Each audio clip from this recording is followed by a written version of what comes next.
நித்யானந்தன், தற்போது முதலமைச்சரை காண காத்திருக்கும் தலைமை செயலக ஊழியர்கள் யாரேனும் இது குறித்து தங்களுடைய கருத்துக்களை தெரிவிப்பார்களா? நித்யானந்தன்,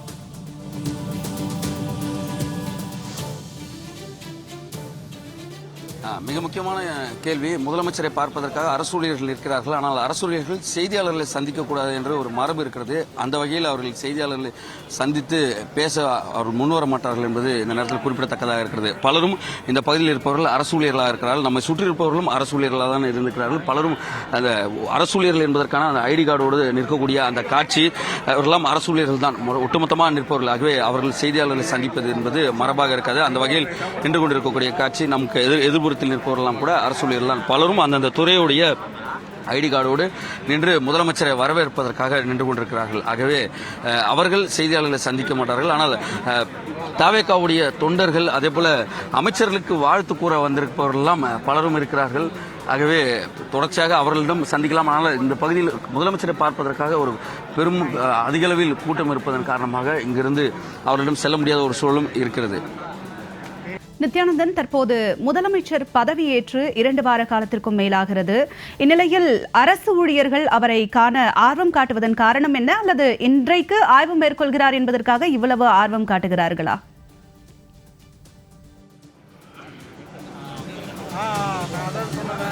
முதலமைச்சர் ஆய்வு செய்வதை பார்வையிடுவதற்காக வந்தவர்கள் தான் இந்த அரசு ஊழியர்கள் முழுவதுமாகவே. அதே நேரத்தில் துறைக்கு, அதாவது நாமக்கல் கவிஞர் மாளிகை நம் பின்புறத்தில் இருக்கிறது. இந்த அலுவலகத்தில் முழுவதுமாகவே தமிழ்நாட்டில் இருக்கக்கூடிய அனைத்து அரசு துறைகளுடைய தலைமை அலுவலகங்கள்லாம் இந்த நாமக்கல் மாளிகையில் இயங்கி வருகிறது.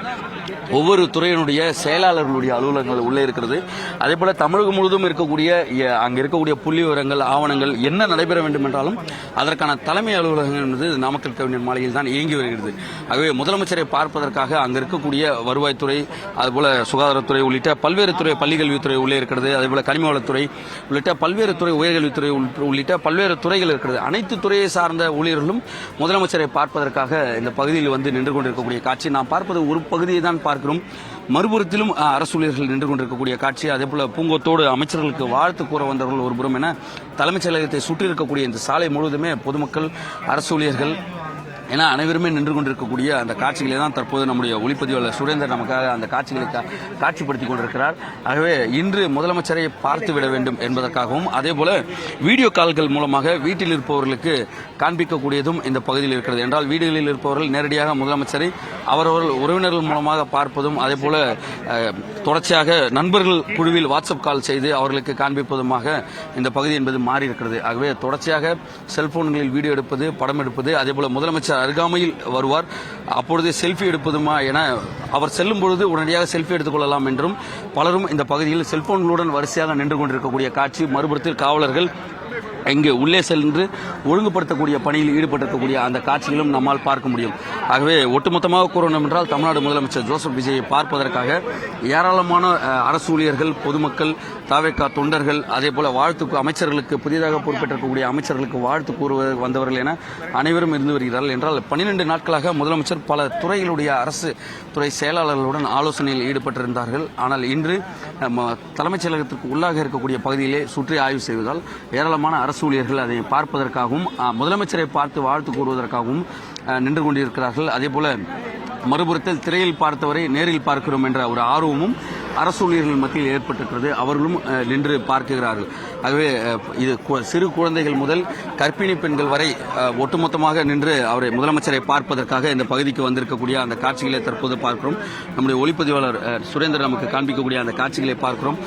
சிறு குழந்தைகள் முதல் கர்ப்பிணி பெண்கள் வரை நின்று முதலமைச்சரை பார்ப்பதற்காக வந்திருக்கக்கூடிய அந்த காட்சிகளை தான் தற்போது நாம் பார்த்து வருகிறோம். ஆகவே இங்கே அதாவது 6 வயது குழந்தை முதல் கர்ப்பிணி பெண்கள், அதே போல அரசு ஊழியர்கள், அதே போல மூத்த குடிமக்கள் என பலரும் நின்று கொண்டிருக்கக்கூடிய அந்த காட்சிகளை தற்போது பார்க்கிறோம்.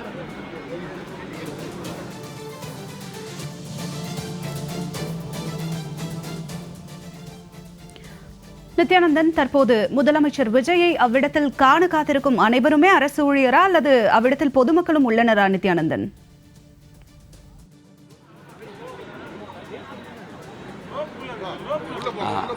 பொதுமக்கள் மற்றும் அதே போல அமைச்சர்களுக்கு நன்றி கூற வந்தவர்களும் இந்த பகுதியில் நின்று கொண்டிருக்கக்கூடிய அந்த காட்சிகளை தற்போது நாம் பார்க்கிறோம்.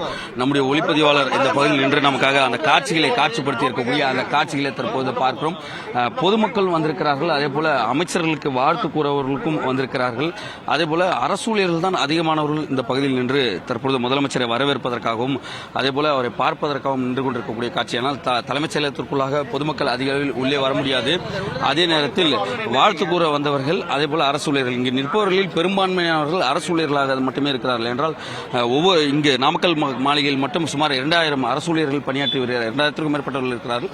அவர்கள் ஒரு பகுதியினர் மட்டுமே தற்பொழுது இந்த பகுதிக்கு வந்து முதலமைச்சரை பார்ப்பதற்காக வந்திருக்கக்கூடிய அந்த காட்சிகளே தற்போது நாம் பார்த்து வரக்கூடிய அந்த நேரடி காட்சிகளை தற்போது நாம் பார்த்து வருகிறோம். ஆகவே முதலமைச்சர் இன்னும் சற்று நேரத்தில் இந்த பகுதிக்கு வர இருக்கிறார். ஆகவே கூடுதல் போலீஸ் பாதுகாப்பு என்பதும் இந்த பகுதியில் போடப்பட்டிருக்கிறது. அதே நேரத்தில் முதலமைச்சர் வரும்பொழுது யாரும் முதலமைச்சரிடம் கிட்டே சென்று அவருக்கு செல்ஃபி எடுப்பதோ அல்லது படம் எடுப்பதற்கோ சென்று விடக்கூடாது என்பதற்காகவும் அதே போல கான்வாய் வாகனம் வரும்பொழுது எந்த விதமான இடையூறும் ஏற்படுத்தக்கூடாது என்பதற்காக கூடுதல் காவல்துறையினர் வரவழைத்து கயிறுகள் கட்டப்பட்டு அந்த பாதுகாப்பு பணியில் தீவிரப்படுத்தி.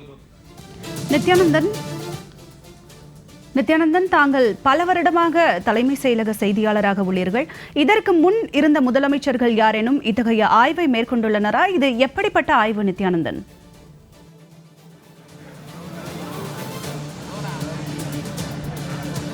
இதற்கு மிக முக்கியமான ஆய்வு என்றே எடுத்துக்கொள்ளலாம். என்றால் இதற்கு முன்னதாக முதலமைச்சர்கள் இருந்திருக்கிறார்கள்.